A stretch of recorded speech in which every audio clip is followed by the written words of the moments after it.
Olá a todos, sejam muito bem-vindos ao Valores do Esporte.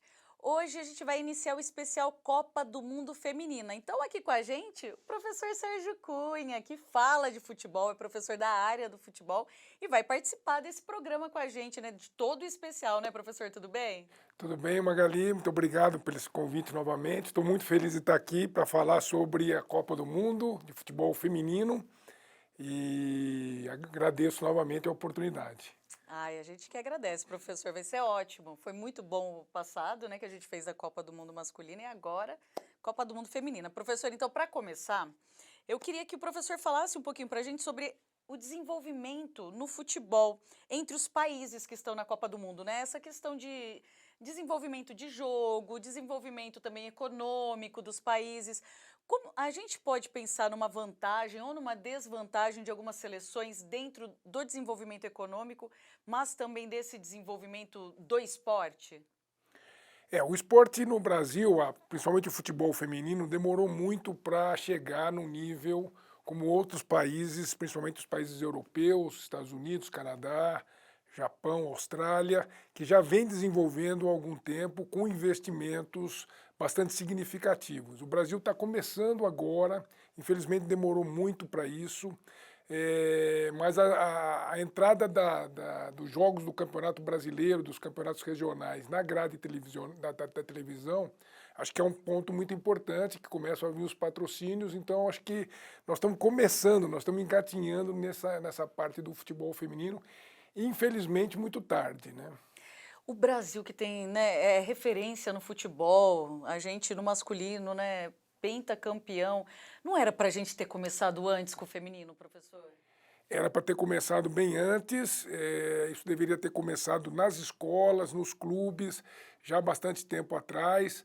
Havia sempre muita dificuldade para que a gente pudesse trabalhar com o futebol feminino, sempre muito preconceito em relação a isso, sempre uma eh, separação, né? Que mulher não pode jogar futebol, menino não pode jogar futebol.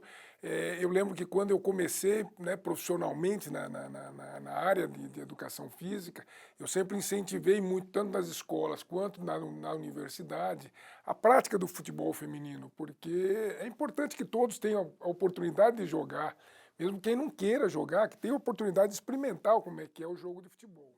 Sim, do aprendizado, né? E realmente, quando a gente via, pelo menos nas escolas, pelo menos na minha época, as meninas normalmente iam jogar vôlei e os meninos iam jogar o futebol. Não tinha, né?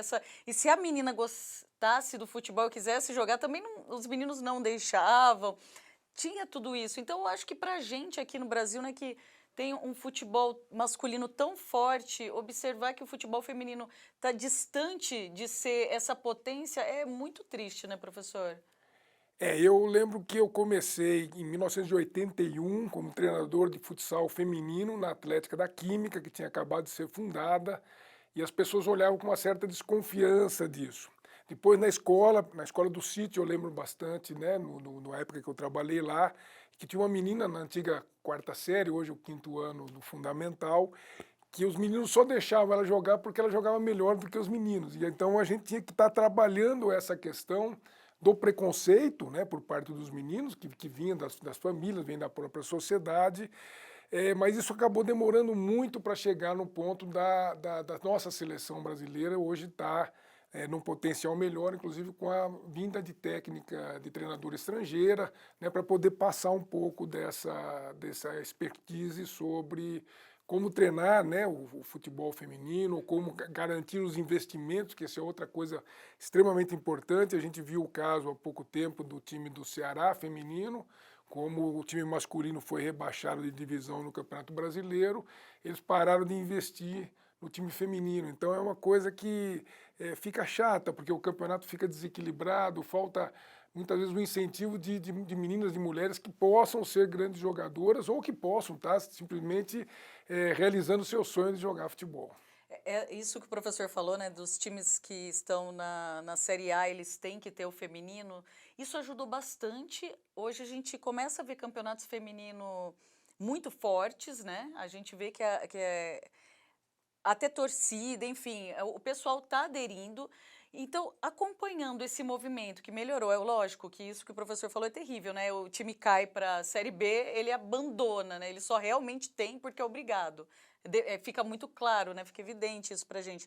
Mas o professor, olhando para esse movimento que o Brasil teve agora, né? Desse futebol feminino um pouco mais forte, dá para pensar numa seleção feminina daqui a alguns anos que vire uma potência?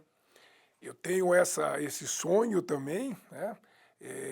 Tive acompanhando na Olimpíada do Rio, eu fui acompanhar, né, 2 jogos da seleção feminina no Maracanã, com bastante torcida, com bastante gente torcendo, mas a gente ainda via que era um processo ainda muito incipiente, dependendo muito da Marta e da Formiga, 2 brilhantes jogadoras, eu sou fã das 2, né? Mas essa renovação que agora parece que está começando a aparecer, inclusive por conta dessa necessidade de os grandes clubes terem o time feminino também. Então, acho que esse é um entusiasmo aí para que a gente possa ver no futuro, quem sabe até nessa próxima Copa do Mundo, já alguma coisa. Muito difícil chegar lá, porque as outras seleções mais fortes já estão com investimento há muito mais tempo e essa renovação também acontecendo há mais tempo. Sem dúvida, professor, obrigada pela participação. Bom, pessoal, então no próximo bloco a gente vai conversar com a Júlia Barreira, que vai falar para a gente um pouco mais sobre desenvolvimento no futebol. Até já!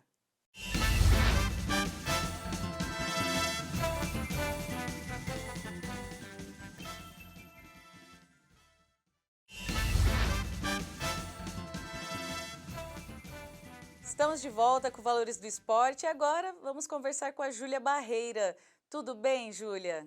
Tudo bem, sim, é uma felicidade estar aqui com vocês, principalmente falando sobre esse tema que me interessa tanto, que é o futebol feminino, e ainda mais sobre um evento que está para acontecer, a gente já está aí nos aquecimentos, que é a Copa do Mundo, que acontece agora dia 23 na Nova Zelândia e na Austrália.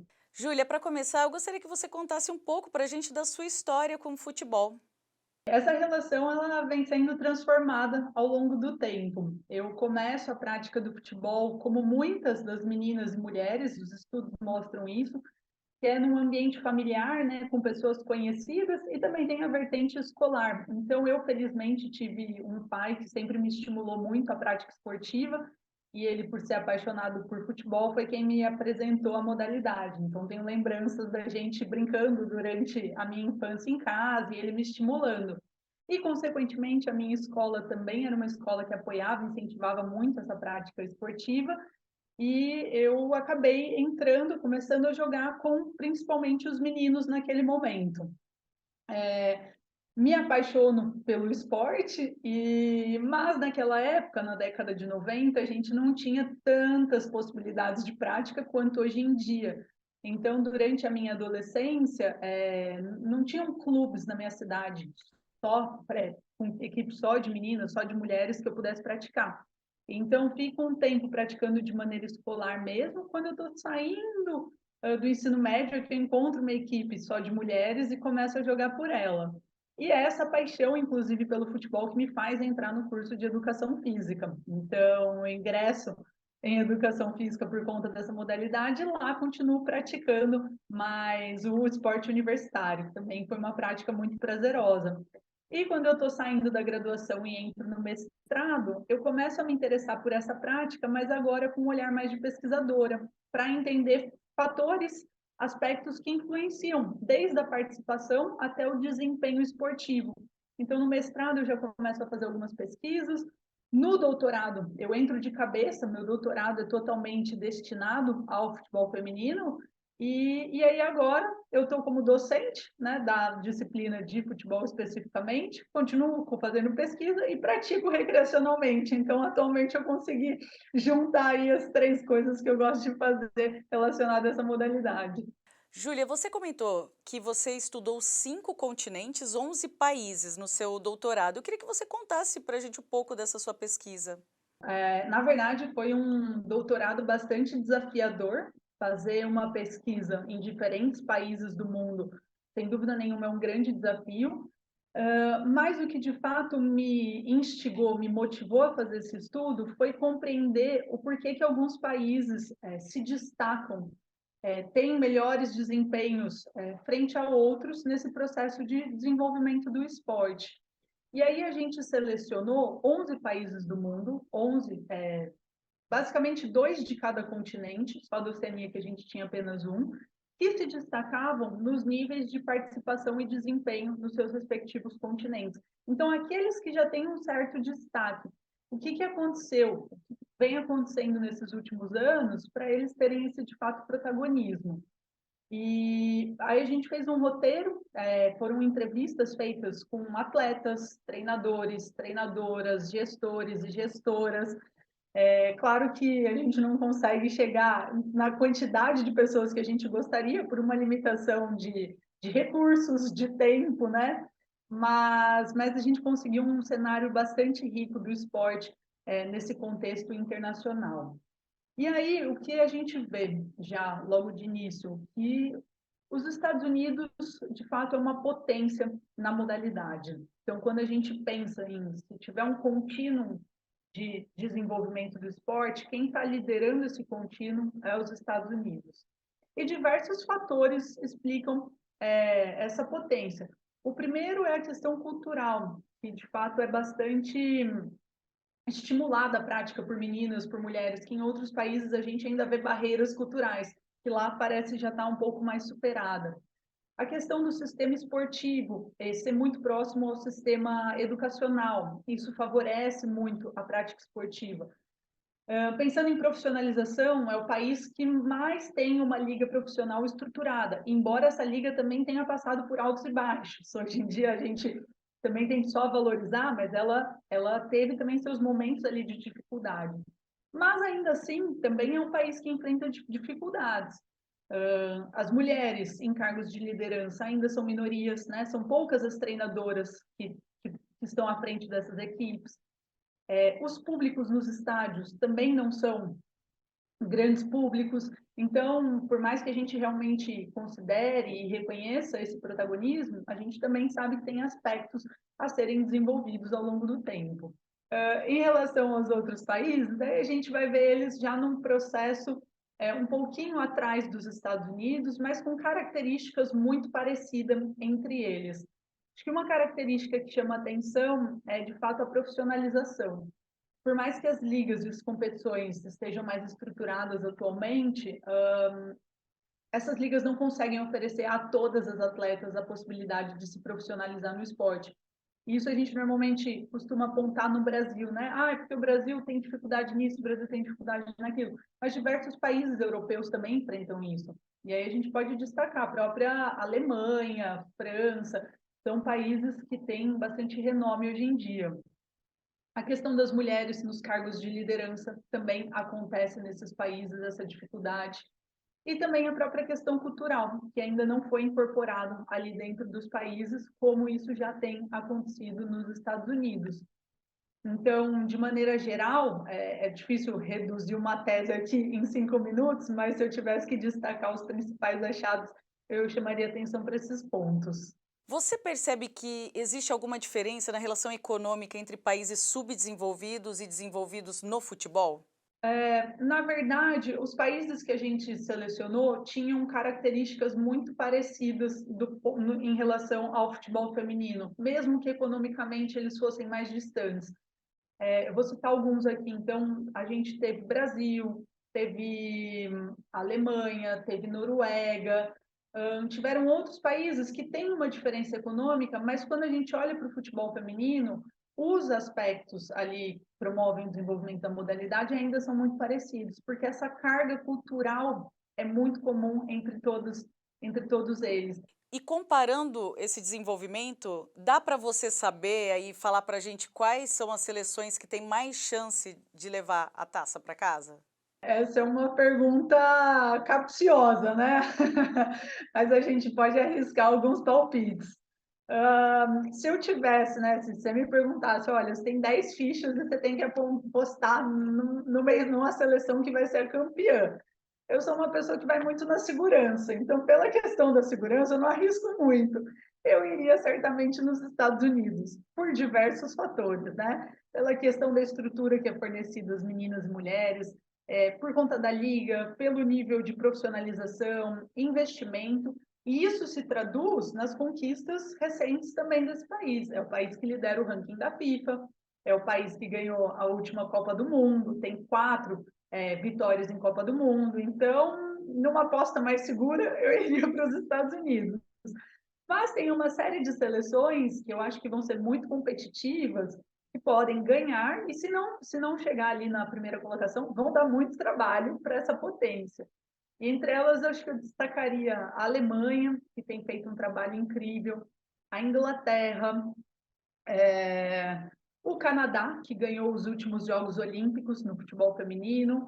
A França era uma superpotência, mas recentemente teve uma troca de treinador, algumas atletas saíram da equipe, então acho que veio um pouquinho aí desfalcada nesse sentido.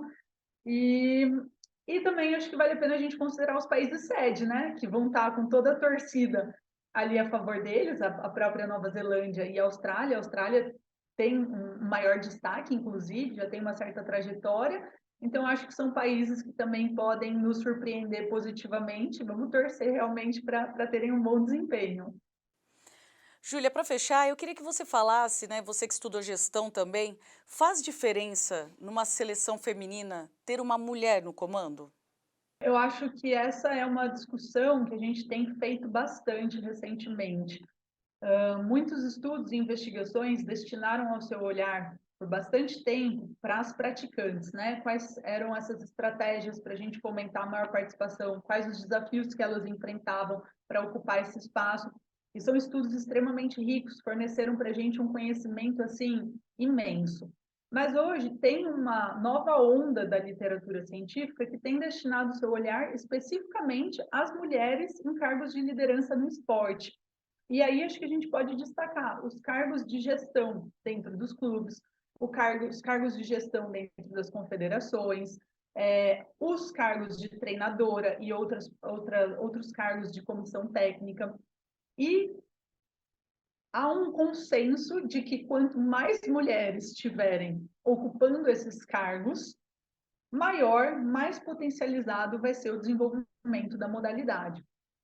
Tem, inclusive, um estudo mostrando que as seleções nacionais que têm dentro das suas confederações mais mulheres atuando, coordenando as seleções, são aquelas que também apresentam melhores desempenhos internacionais. Quando a gente traz isso para o cargo de treinadora, tem uma série de fatores que vão corroborar. Primeiro que normalmente as treinadoras já tiveram experiências como atletas, e tem questões culturais que elas podem levar em consideração ali, que alguns homens, por não terem vivido isso ao longo da vida, acabam desconsiderando. Esse é um ponto. Segundo ponto é a questão da referência, da gente ligar a televisão, ver uma mulher na beira do gramado e uma criança de 5 ou 6 anos olhar para aquela cena e falar: nossa, às vezes eu não quero ser uma atleta profissional, mas eu quero ser uma treinadora de uma seleção brasileira. Esse é o meu objetivo. Quero fazer um curso de educação física, quero fazer cursos formativos para me tornar uma treinadora. Então, então, a gente fomentar a quantidade de mulheres como treinadoras também vai repercutir em toda essa cadeia esportiva.